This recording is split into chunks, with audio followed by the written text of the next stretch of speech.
ఇవాళ AP CM Chandrababu ఇవాళ విశాఖలో పర్యటించనున్నారు. ఉదయం 11:25 బీచ్ రోడ్లో గల ఏయూ సాగరిక ఫంక్షన్ హాల్లో కూడా జరగనున్నటువంటి women and child health screening camp కార్యక్రమంలో ఆయన పాల్గొంటారు. మధ్యాహ్నం 12 గంటల నుండి కూడా ఏయూ కన్వెన్షన్ సెంటర్లో కూడా స్వస్థ్ నారీ సంజక్త్ పరివార్ అభియాన్ కూడా ప్రధానమంత్రి వర్చువల్గా ప్రారంభించనున్నారు. కార్యక్రమంలో భాగంగా సీఎం పాల్గొంటారు.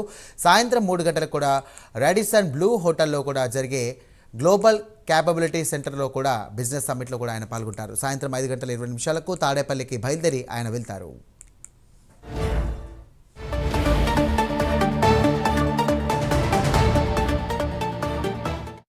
రైట్, ఇదే అంశానికి సంబంధించి మరిన్ని డీటెయిల్స్ అందించడానికి మా కరెస్పాండెంట్ చంద్రశేఖర్ సిద్ధంగా ఉన్నారు. చంద్రశేఖర్, చెప్పండి.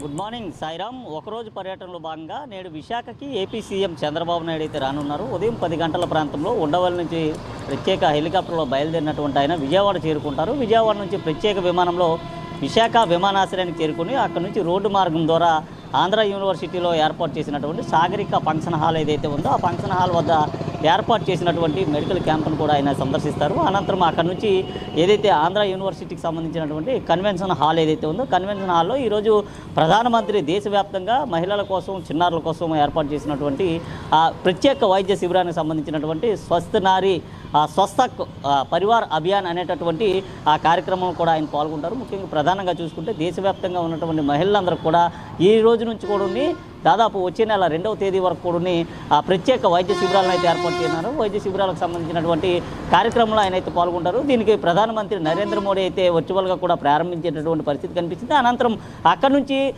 రోడ్డు మార్గం ద్వారా ఆయన అయితే రాడిసన్ బ్లూ హోటల్కి అయితే చేరుకుంటారు. రాడిసన్ బ్లూ హోటల్కి చేరుకున్న తర్వాత అక్కడ ఏర్పాటు చేసినటువంటి గ్లోబల్ క్యాపబిలిటీ సెంటర్కి సంబంధించినటువంటి జీసీసీ సమ్మిట్ ఏదైతే ఉందో ఆ సమ్మిట్లో కూడా ఆయన అయితే పాల్గొనేటటువంటి పరిస్థితి కనిపిస్తుంది. అందులో పాల్గొన్న తర్వాత వివిధ దేశాలకు సంబంధించిన ప్రతినిధులంతా కూడా హాజరు కానున్నారు. హాజరైనటువంటి నేపథ్యంలోనే పెద్ద ఎత్తున కూడా ఆ సమ్మిట్ అయితే జరుగుతుంది. సమ్మిట్కి సంబంధించి ఏదైతే విశాఖకు సంబంధించినటువంటి పెట్టుబడుల విషయంలో కానీ ఇతర అంశాల విషయంలో కూడా ఆయన అయితే పాల్గొని ప్రసంగించేటటువంటి పరిస్థితి అయితే కనిపిస్తుంది. అనంతరం అక్కడే జరిగేటటువంటి కొంతమంది ఆ డెలిగేట్స్, ఫారెన్ డెలిగేట్స్తో జరిగేటటువంటి సమావేశంలో కూడా ముఖ్యమంత్రి నారా చంద్రబాబు నాయుడు అయితే పాల్గొన్నారు. అలాగే అనంతరం అక్కడ నుంచి సాయంత్రం 7 గంటల ప్రాంతంలో విశాఖ నుంచి బయలుదేరి మరలా విజయవాడ వెళ్ళేటటువంటి పరిస్థితి కనిపిస్తుంది. అయితే ఈరోజు విశాఖకి ముఖ్యమంత్రి చంద్రబాబు రానున్నటువంటి నేపథ్యంలో అన్ని రకాల ఏర్పాట్లు అయితే ఇప్పటికే అధికార యంత్రాంగం అయితే పూర్తి చేసింది. ముఖ్యంగా చూసుకుంటే ఇటు విశాఖ ఎయిర్పోర్ట్తో పాటు అలాగే ముఖ్యమంత్రి పాల్గొనేటటువంటి ఇటు ఆంధ్ర యూనివర్సిటీకి సంబంధించినటువంటి సాగరిక ఫంక్షన్ హాల్తో పాటు ఆంధ్ర యూనివర్సిటీ కన్వెన్షన్కి సంబంధించినటువంటి అక్కడ అలాగే రాడిసన్ బ్లూ హోటల్ వద్ద కూడా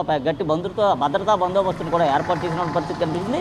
అయితే ఇప్పటికే విశాఖకు పలుమార్లు అయితే నారా చంద్రబాబు నాయుడు అయితే వచ్చినటువంటి పరిస్థితి కనిపిస్తుంది. పెద్ద ఎత్తున కూడా విశాఖకు పెట్టుబడులంతా కూడా విశాఖ వైపు అయితే చూస్తున్న పరిస్థితి కనిపిస్తుంది. నేపథ్యంలో ఈరోజు జరిగేటటువంటి జీసీసీ సమ్మిట్ ఏదైతే ఉందో జీసీసీ సమ్మిట్లో పెద్ద ఎత్తున కూడా పెట్టుబడుల అంశాన్ని అయితే ముఖ్యమంత్రి నారా చంద్రబాబు నాయుడు అయితే ప్రసంగించేటటువంటి పరిస్థితి కనిపిస్తుంది. నేపథ్యంలో దీనికి సంబంధించి అన్ని ఏర్పాట్లు కూడా చేశారు. అలాగే ఈరోజు ఏదైతే ఆ మహిళలకు సంబంధించినటువంటి ఏదైతే వైద్య శిబిరాలు ఏవైతే ఉన్నాయో ఆ వైద్య శిబిరాలకు సంబంధించి సాగరిక ఫంక్షన్ హాల్ వద్ద జరిగే ఏర్పాటు చేసినటువంటి ఆ స్టాల్స్ని అన్నింటిని కూడా ముఖ్యమంత్రి చంద్రబాబు నాయుడు అయితే సందర్శిస్తారు. సందర్శించిన తర్వాత అక్కడ ఉన్నటువంటి వాటన్నింటిపైన కూడా ఆయన మాట్లాడేటటువంటి పరిస్థితి కనిపిస్తుంది. ఆంధ్ర యూనివర్సిటీలో జరిగేటటువంటి కార్యక్రమంలో కూడా ఆయన అయితే పూర్తిగా పాల్గొంటారు. అక్కడ నుంచి రాడిసన్ బ్లూకి వెళ్ళినటువంటి ఆయన అక్కడ కూడా కార్యక్రమంలో పాల్గొంటారు. ఈరోజు దాదాపు 5-6 కార్యక్రమాలు అయితే ముఖ్యమంత్రి చంద్రబాబు నాయుడు పాల్గొన్నారు. ఈ నేపథ్యంలోనే ఈరోజు అయితే ఆయన విశాఖకు రానున్నటువంటి పరిస్థితి కనిపిస్తుంది. సాయిరామ్.